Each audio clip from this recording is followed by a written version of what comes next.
So let's all face the east, please. Are you ready? Hallelujah. Hallelujah. Torah Most High for allowing us to wake up this morning with the breath of life still in us.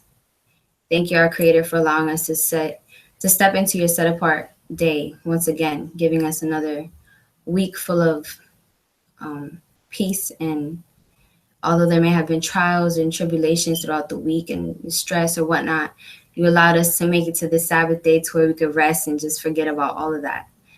So I give thanks and honor to you. I ask that you bring peace upon all of your people today, and all of those who end up listening on another day, give them peace. I pray, Most High, for the fatherless, for the widowed, those that are poor, those that are hungry, the sick, those that need healing. I pray that you be with all of my family, everyone online, everyone at Shema and here at Shamray, all of my family around the world, all of Yisrael, all of us who are seeking to turn back to you, O Most High. May you continue to guide and shepherd us. We pray to you and you alone, for you alone created the heavens and the earth and all that is in them.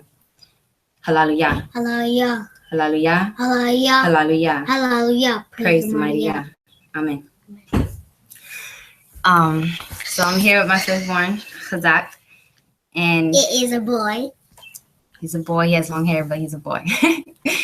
So we're gonna start off reading Psalms 92. I'm gonna go ahead and turn to that.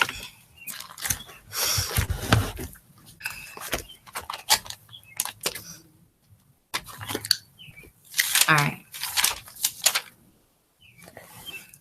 It is a good thing to give thanks to Yahweh and to sing praises to your name, O Most High, to declare your loving commandment in the morning and your trustworthiness each night. On 10 strings and on the harp, to the sounding chords of the lyre. For you have made me rejoice with your work, O Yahweh.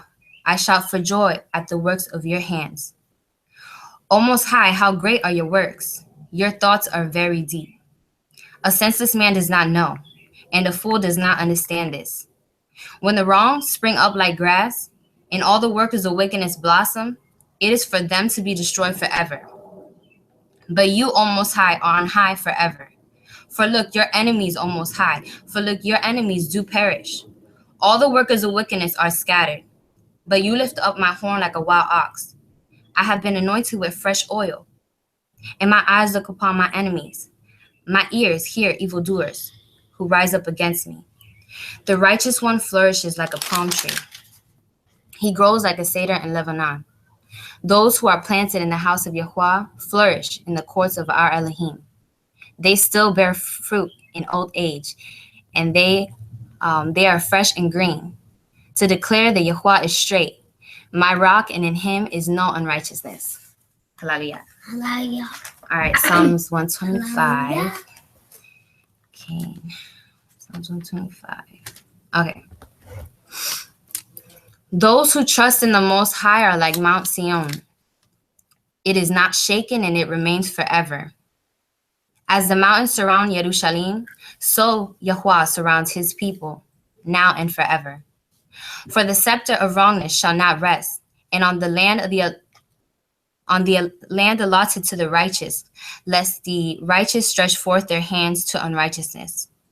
Do good, O Most High, to those who are good, and to those who are upright in the hearts. But those who turn aside to crooked ways, Yahweh shall lead them away with the workers of wickedness. Peace be upon Israel. Hallelujah. Hallelujah.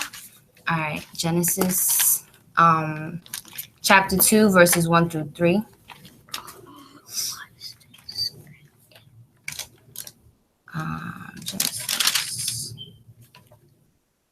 Genesis. Better sheet. Good job. All right. Thus the heavens and the earth were completed in all their array. And in the seventh day Elohim completed his work which he had done. And he rested on the seventh day for all his work which he had made.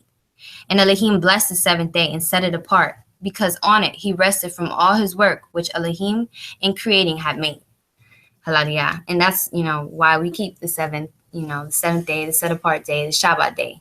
We rest because our Creator rested, and I'm grateful for it. All right, so now we're going to go into Exodus 20. Exodus 20, where are you? Where we're going to read about the 10 commandments, the 10 matters. All right, and Hazak is going to help me out as we read it. I am Yahuwah, your Elohim, who brought you out of the land of Bondage. Mitzrayim, out of the house of slavery. Bondage. Good job. You have no other mighty ones against my face. 2. 2. You not make yourself a carved image. 3. You do not bring the name of Yahuwah your Elohim to naught, for Yahuwah does not leave the one unpunished who brings his name to naught. 4. Remember the Shabbat day to keep it set apart. Good job. 6 days you labor and shall do all your work, but the 7th day is a Sabbath of Yahuwah your Elohim. You do not do any work. You, nor your son, nor your daughter, nor your male servant, nor your female servant, nor your ox, nor your donkey, or whatever belongs in your gates. For in 6 days Yahuwah made the heavens and the earth, the sea and all that is in them, and rested on the 7th day. Therefore the Most High blessed the Sabbath day and set it apart. 5. Honor your Abba and your Ima. Honor your father and your mother, so that your days are prolonged upon the soil which Yahuwah your Elohim is giving you. 6. 6. You do not murder. 7. You do not commit adultery. 8. You shall not steal. 9. You do not bear false witness against your neighbor. 10. You do not covet your neighbor's house. Do not covet his wife, nor his male servant, nor his female servant, nor his ox, nor his donkey, or whatever belongs to your neighbor. Hallelujah. Hallelujah. All right. Now, we're going to be reading Deuteronomy 6. Start at verse 4.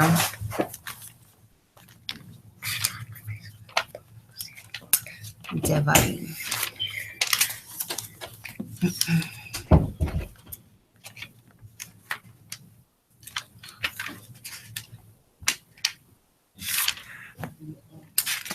I know the first 5 books in order.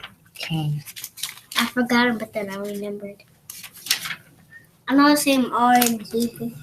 Good job. All right, we're going to read Devarim, chapter 6, verse 4, starting at verse 4. Shema Yisrael, Yah Eloheinu, Yah Echad. Hear, O Israel, Yah Elohim, Yah is 1. And you shall love Yahuwah, your Elohim, with all your Heart. And with all your being, and with all your might. And these matters which I am commanding you today shall be in your heart. And you shall diligently teach them to your children. And you shall speak of them when you sit in your house. Yeah, speak up. And when you walk by the way, and when you lie down, and when you rise up. And you shall bind them as a sign in your hand, and they shall be as frontlets between your eyes.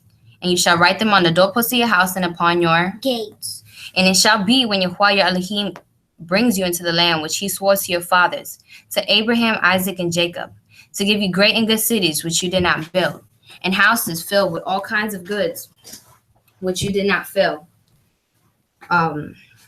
vineyards and olive trees which you did not plant, and you shall eat and be satisfied. Be on guard, lest you forget Yahuwah who brought you out of the land of Mizraim, from the house of bondage. Fear Yahuwah your Elohim and serve him, and swear by his name. Do not go after the other mighty ones. Do not go after other mighty ones. The mighty ones are the peoples who are all around you. For Yahuwah your Elohim is a jealous all, and in your midst. Lest the displeasure of Yahuwah your Elohim burn against you, then he shall destroy you from the face of the earth. Hallelujah. Hallelujah. All right, so today I'm going to be doing my lesson, and it's going to be on dreams. But before I got started, I wanted to share a poem with everyone that I wrote about 2 years ago. 2? Yes, 2 years ago. Hold on, give me 1 second to find it.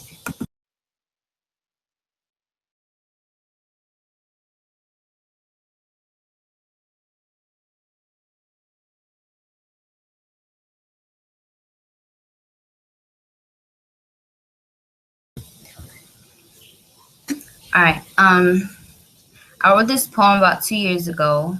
I've been in this way of life for about almost 4 years now. Right after my daughter was born, is when we came into this truth. Learned about the Most High, and it resonated with our spirits, and we haven't been let go ever since. I'm not sure if you guys can see what's on the screen right now. It's a picture, and this picture goes hand in hand with this poem, and hopefully you'll be able to understand why. But before I get to this poem, I'm so sorry, I forgot I have to give honor to the Creator, the Most High, the Elohim of Abraham, Yitzhak, and Yaakov. I'd also giving honor to my parents, for without them I wouldn't be here today. And due respect to the leader of Shema Yisrael, Chief Prince Support.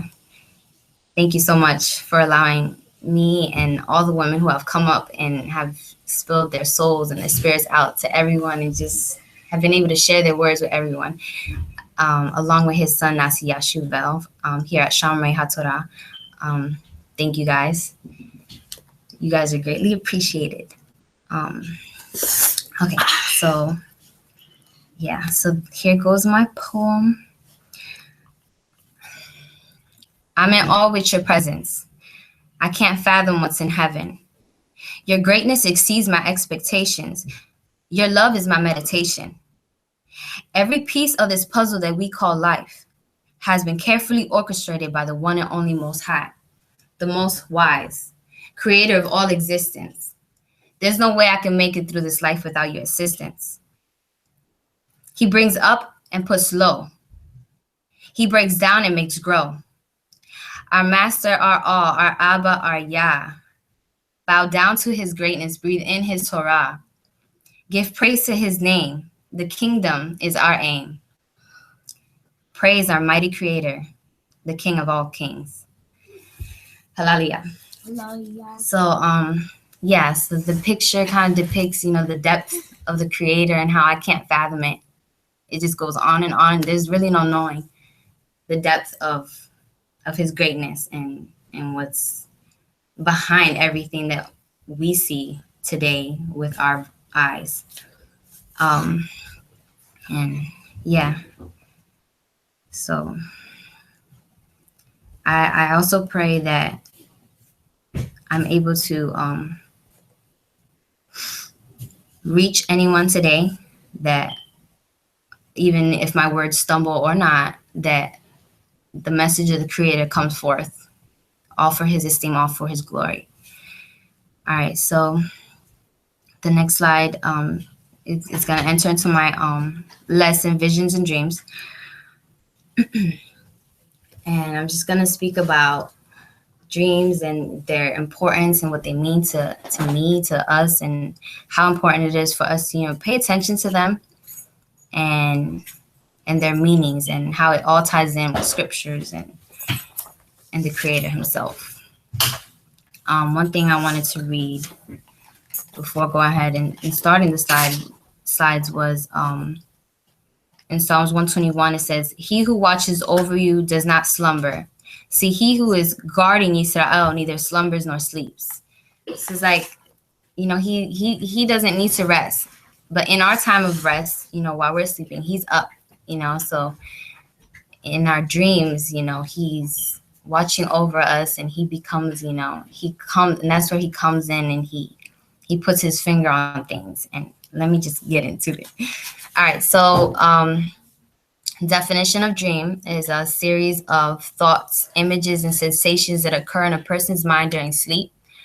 Some synonyms for them would be a REM sleep, nightmare, vision, fantasy, or hallucination. It could also mean to contemplate the possibility of doing something, or that something might be the case. Synonyms: to think, consider, contemplate, and conceive. So if you think about it, a lot of times dreams will cause you to think and consider, and contemplate, like, what did that mean?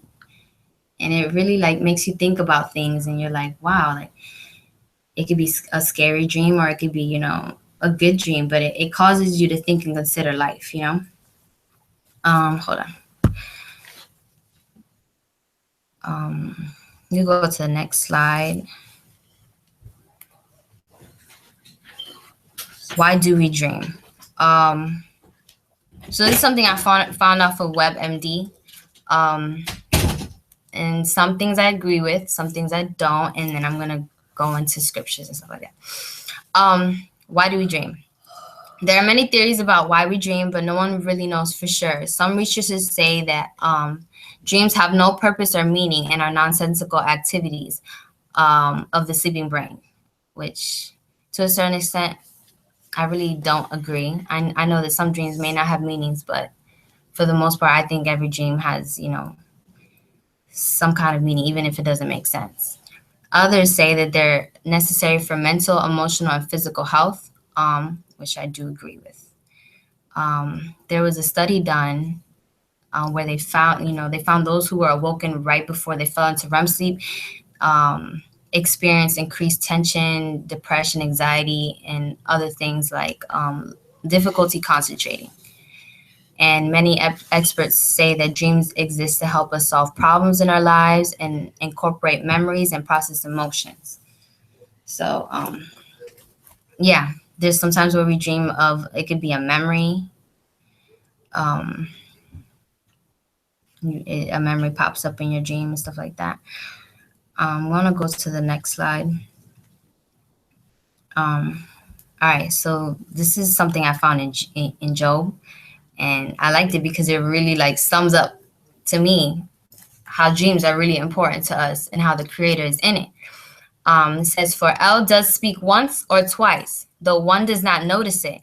In a dream, in a vision of the night, when deep sleep falls upon men, while slumbering on a bed, then he opens the ears of men and seals their instruction, to turn man from his bed and to conceal pride from man. He keeps his being from the pit and his life from passing away by the sword. So, pretty much just some of what it's saying is like the creator will use dreams to warn you and to caution you of what's going on in your life, and he will turn around and and he'll kind of like say, wake up and fix this in your life.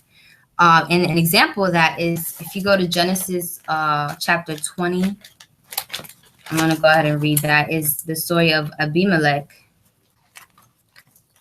when he almost takes Abraham's wife Sarah, and he almost commits sin.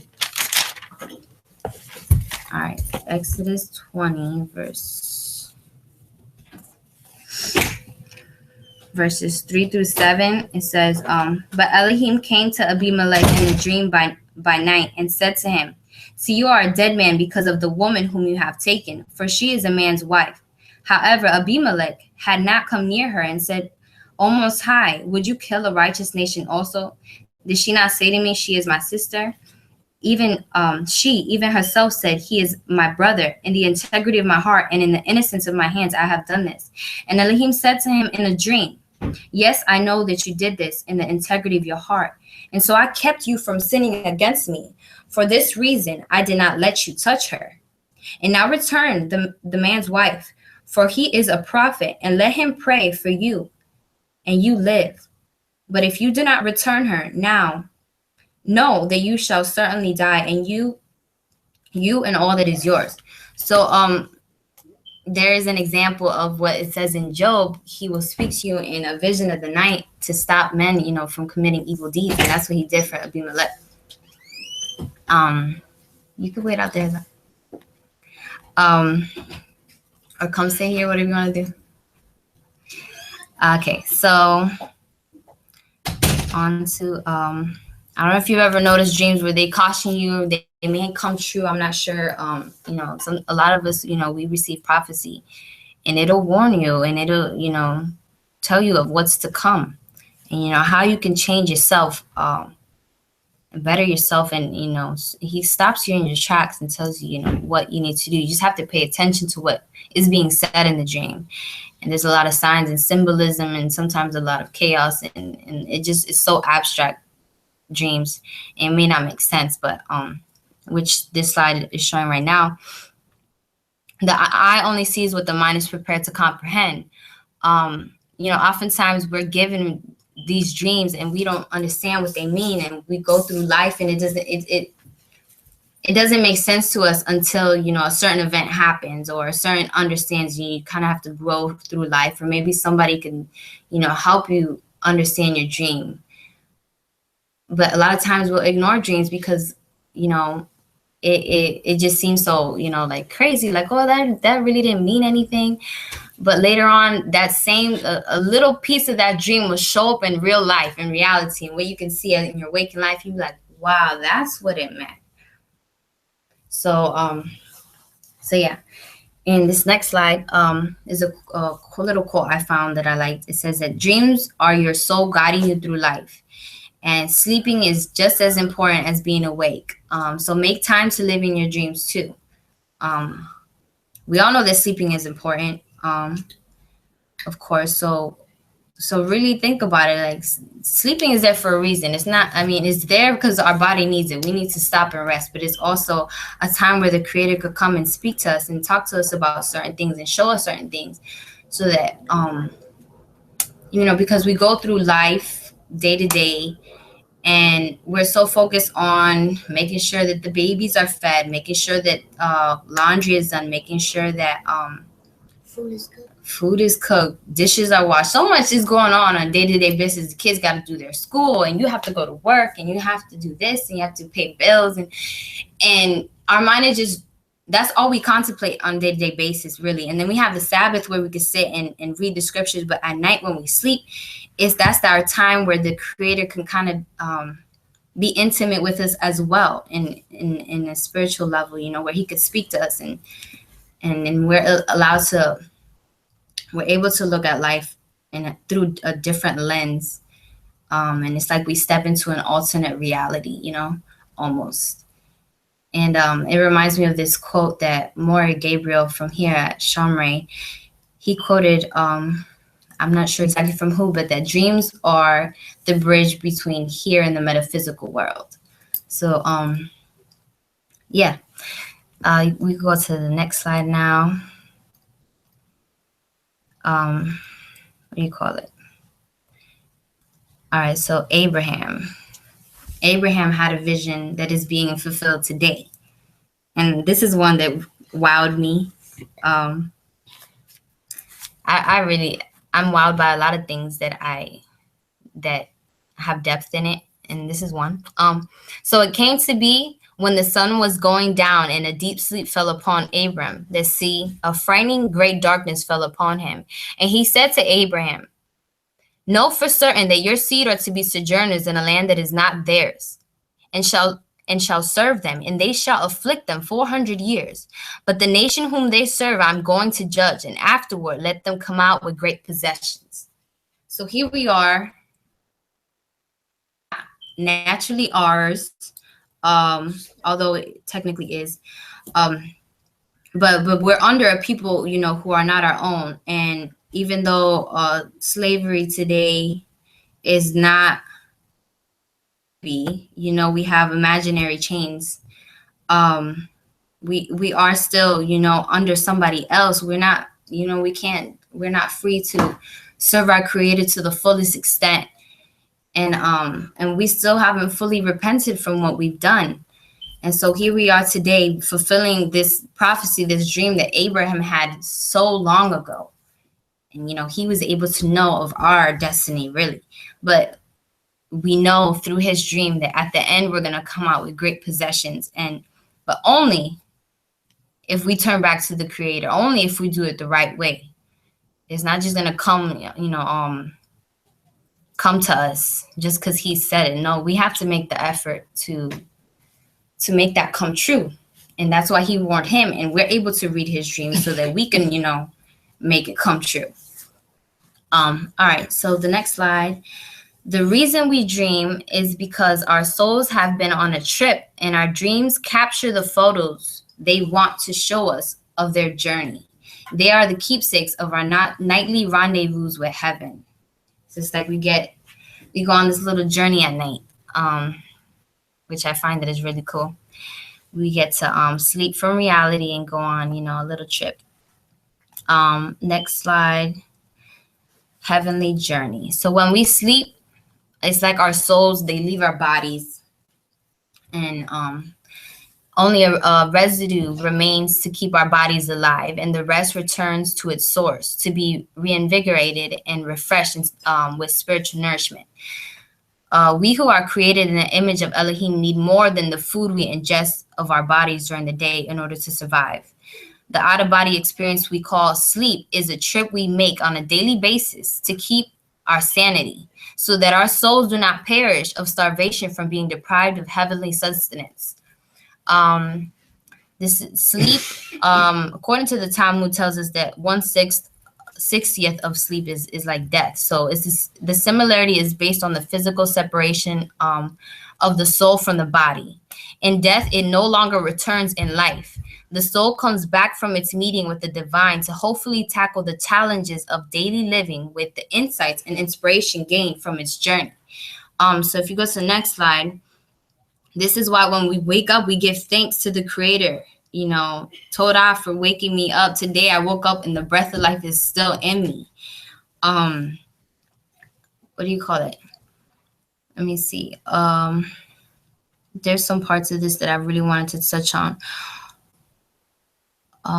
So this is, why we wake up and we give thanks. Moda ani. Modeh for males and moda for females. Grateful am I. Which I'm going to kind of recite that. This is a prayer that I say upon waking up. Moda ani lafaneka, melek chai wakayam, shehe chezarta bi nishmati behemla, raba emunateka. And in English, it's grateful am I in the sight of you, King, living and eternal, who restores my soul with compassion. Great is your faithfulness. Thank you, because I could have went on my little journey and never came back. And yes, it's great to, be connected with, forever with the Most High, but it's like he gave us another chance. And I, look forward to being reconnected with my Creator. But my journey here on this earth, which he has placed me on, is not done. I have babies to take care of, and he's great. He makes me emotional. Okay, so the next slide is another dream from one of our greats, Jacob, and his dream of the ladder. Let me read it from. Let's see. This is in Genesis, chapter 28.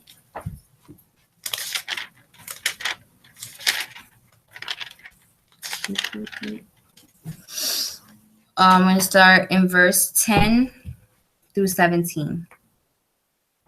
And that picture, I'm not sure if it's on the screen right now, depicts what is being said in a really cool manner. I like the picture a lot. All right.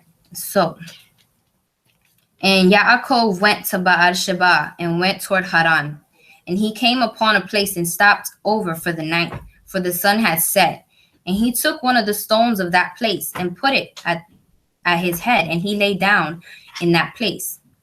And he dreamed and saw a ladder set upon the earth, and its top reached to the heavens. And he saw messengers. In other versions, it may say angels. Not sure. But messengers, the messengers of Elohim going up and coming down on it. And see, Elohim stood above it and said, I am Yahweh, Elohim of Abraham, your father, and the Elohim of Yitzhak. The land on which you are lying, I give it to you and your seed. And your seed shall be as the dust of the earth, and you shall break forth to the west and to the east and to the north and to the south. And all the clans of the earth shall be blessed in you and in your seed. And see, I am with you, and shall guard you wherever you go, and shall bring you back to this land, for I am not going to leave you until I have done what I have spoken to you.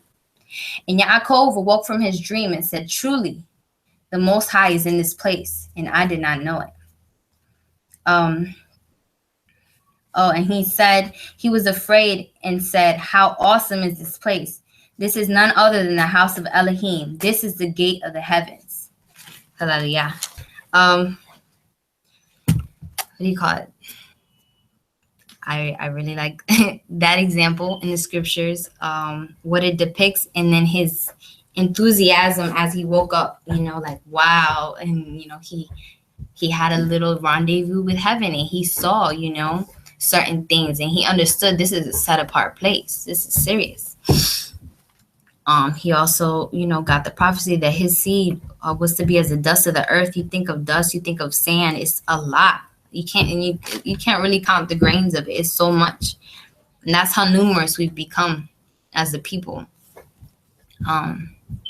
Which kind of brings me to a subtopic about, when you see people, being kind to them, giving to the poor, because we are connected.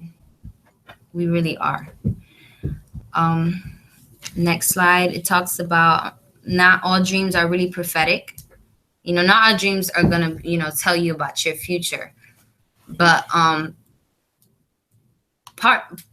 parts, bits, and pieces of them can still have, a meaning, and it can help you in some way or form. So it's important to pay attention and to seek clarity of your dreams, even if it doesn't make sense to you. If they're not prophetic, their subconscious messages carry at least a kernel of truth. They may be divine goalposts meant to guide you to fulfill your greatest potentials. They serve, as Marsha Norman, I believe she's a poet, she put, like the stars, you may never touch them, but if you follow them, they will lead you to your destiny. Which, that's another thing, the creator put the stars in the skies for a reason. Back in the day, they used the stars as a map. And even though you can't touch them, they're going to help lead you to your destiny. And the same with dreams. Even if they're not prophetic, they can still guide you and lead you to your destiny. This next slide, let me see, is a prayer. I want to actually go ahead and read that towards the end. So the next slide after that, it says, a dream not interpreted is like a letter unread. Not all dreams may be interpreted. Sometimes, I don't know if anybody goes to somebody, like, oh, I had this dream. I've gone to people to help me interpret my dreams. And I like this little quote because it's kind of true. It's like the creator sent you a message and you weren't able to really get it interpreted, or you weren't able to interpret it yourself. So it's like a closed letter just sitting there. It's just sitting there and you haven't opened it and read it yet. So one thing that I remember speaking with Nasi and Gabriel, one thing Nasi mentioned was that your best interpreter is yourself, because you know yourself best. Certain things in your dreams are going to mean something to you that might not mean the same to another person. So once you get to know yourself and really come into terms with who you are and seeking that oneness with you and the creator, you're able to understand these dreams and understand the creator himself and why he's giving them to you. You might put something there that only you understand because you're going through that trial, you're going through that situation in your life. And so it's up to you to try to understand it. And the best thing that I could say is to pray, which I'm going to read later. After this next slide, I'm going to read a prayer that I've been saying after certain dreams. I try to say it every night, but it's usually I'll say if I feel like the dream had a certain meaning, or if I needed more clarity on it. Okay. Love you. Love you. All right. So this in Joel, which is one of my favorite books. Joel, let me see, chapter 2, verse 28. He says, and after this it shall be that I pour out my spirit on all flesh, and your sons and your daughters shall prophesy, and your old men dream dreams, and your young men see visions. I think we're in a time where a lot of us are waking up. I know that's a fact. A lot of us are waking up to our true selves and the knowledge of the creator. And a lot of us are, having dreams. Some of us may have them since we were younger. I don't think I ever really had visions growing up, but my dreams were always very crazy and abstract. And not until I started coming into the truth was it that my dreams became more prophetic like, and actually I would see how they would come true. And it would just wow me, and I just be in such awe, like, wow, the creator is letting me see a piece of the future. And that's what really inspired me to do this lesson, because I've experienced being able to see dreams come in full effect, and I've seen how important they are, not only to me but just to us as a people, to Israel, and how we could use it for good, and not be like those who he warns us against, those who prophesy concerning peace, because life isn't all, flowers and rainbows. It's not always peace. We seek that, but there's a lot of things, a lot of issues in the world. Why are there issues within ourselves? Why are we being poisoned and stuff? They're pumping us with certain things, and they're trying to, like, hurt us. Why is this happening? And it's because we need to turn back, and we need to get it right. We need to seek him and do right by him, and in that, we do right by each other.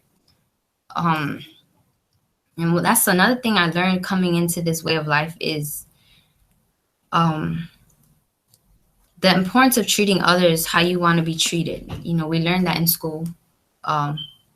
They say it, but now I get it. Like the creator said it himself. We need to treat our neighbors like we need to treat ourselves, and just give out that good energy, all for his glory and his esteem, and maintain and keep up with doing the laws, because they're for our benefit. This is not a religion to where it's because a man told me I have to do this, that, and the third. No, the creator told me for my benefit and for my brother and my sister's benefit. And so when I see my brother and my sister kind of messing up, I'm going to, hey, he said not to do this. And I'm going to tell you, even though you may hate me, and I struggle with, having to tell people the truth about themselves. But I'm kind of coming out of that, because I love my brother and my sister and whoever it is, and I want them to do better. And I appreciate those who do that for me. Even though in the moment I may be like, ugh, why?